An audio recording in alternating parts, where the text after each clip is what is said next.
Comedian Kunal कामरानं Eknath शिंदेंवर व्यंगात्मक गाणं केलं। त्यावरून शिवसैनिकांनी तोडफोड केली। मात्र कामरा मालामाल झाला। युट्यूबवर गाण्यावरून कामराला 4.5 कोटीहून अधिक पैशाची रक्कम मिळाली। तर विदेशी फंडिंगवरून शिंदेंच्या शिवसेनेनं सवाल केलाय। पाहूया। अजूनपर्यंत त्यांना 4 कोटीपेक्षा जास्ती फॉरेन कंट्रीब्युशन भेटलेलं आहे।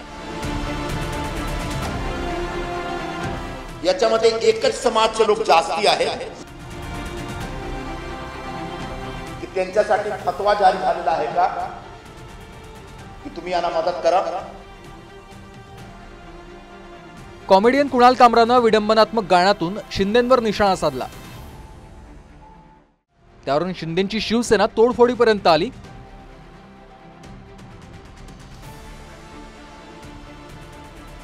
मात्र एकाच व्हिडिओनं कामराला कोट्यवधी रुपये मिळवून दिलेत।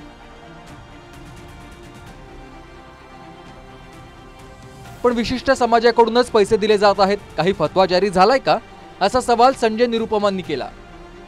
कामरानं आपल्या युट्यूब अकाउंटवर ठाणे की रिक्षावाला गाणं अपलोड केलं। त्या व्हिडिओवरून कामराला 4.5 कोटीहून अधिकची रक्कम मदतीच्या रूपात मिळाली आहे। कामराच्या युट्यूबवरील गाण्याच्या कमेंट बॉक्समध्ये गेल्यावर पैशांचा पाऊस कसा पडला हे दिसून येतं। भारतीय रुपयांसह डॉलर आणि युरोमध्ये कामराला पैशाच्या माध्यमातून सपोर्ट करण्यात आलाय। 40 रुपयांपासून ते 40,000पर्यंत कामराला पैसे पाठवलेत। 1,000 देणारे, 2,000 देणारे, 10,000 देणारे अशी मोठी लिस्ट कामराच्या कमेंट बॉक्समध्ये आहे। डॉलर आणि युरोमध्येही कामराच्या अकाउंटमध्ये पैसे जमा झालेत।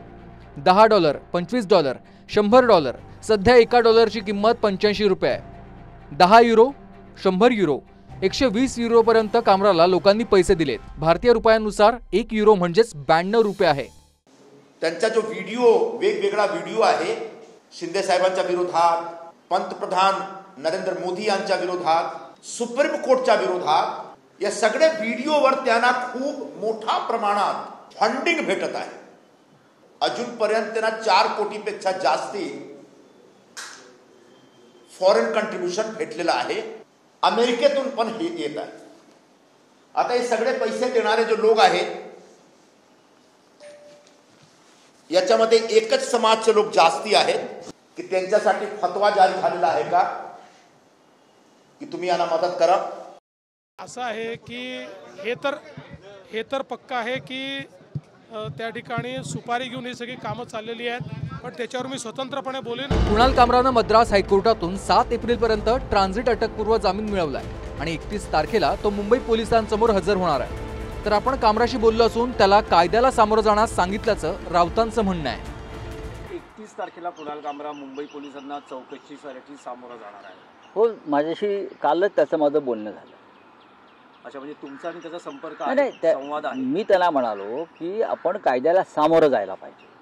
संपर्क तुका अतिरेकी आहे। कुणाल कामरा अतिरेकी, देशद्रोही, कोण आहे तो?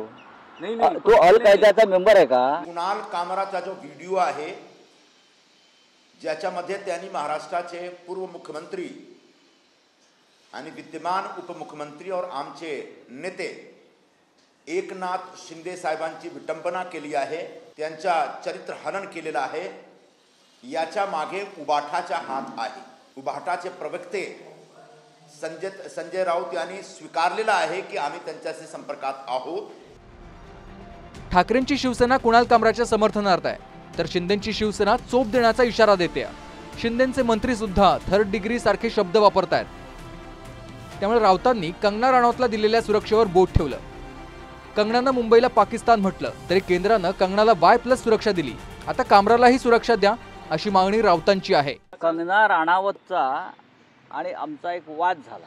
तिने मुंबईला पाकिस्तान म्हटलं। त्याच्यावर मुंबईचे लोक चिडले, आमच्या पक्षावर टीका करा, तुम्ही मुंबईला पाकिस्तान म्हटल्यावर जो वाद झाला, त्याच्यानंतर केंद्राला असं वाटलं की कंगना राणावतला धोका निर्माण होऊ शकतो। त्यांनी मुंबईमध्ये कंगना राणावतला केंद्र सरकारची सुरक्षा व्यवस्था दिली। 27 सशस्त्र पोलीस, किती? 27। मग त्याच प्रकारची सुरक्षा व्यवस्था त्याच कारणासाठी कुणाल कामराला मिळाली। कंगना रनौत इस देश की एक प्रतिष्ठित एक्ट्रेस हैं और उन्हें कोई देशद्रोही काम नहीं किया था, लेकिन कुणाल कामरा देशद्रोही ताकतों के साथ खड़े हैं। देश के प्रधानमंत्री, गृह मंत्री और उप मुख्यमंत्री को उनका चरित्रहनन कर रहे हैं और ऐसे व्यक्ति को किसी भी प्रकार की सुरक्षा देने की कोई जरूरत नहीं है।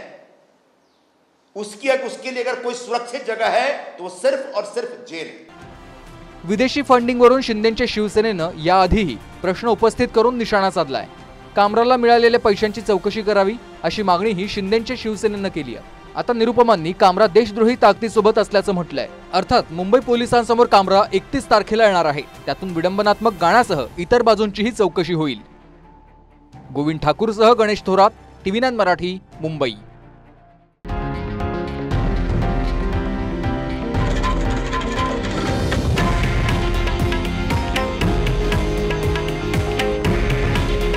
हे आहे देशातील नंबर 1 न्यूज नेटवर्क आणि आपण पाहत आहात TV9 मराठी।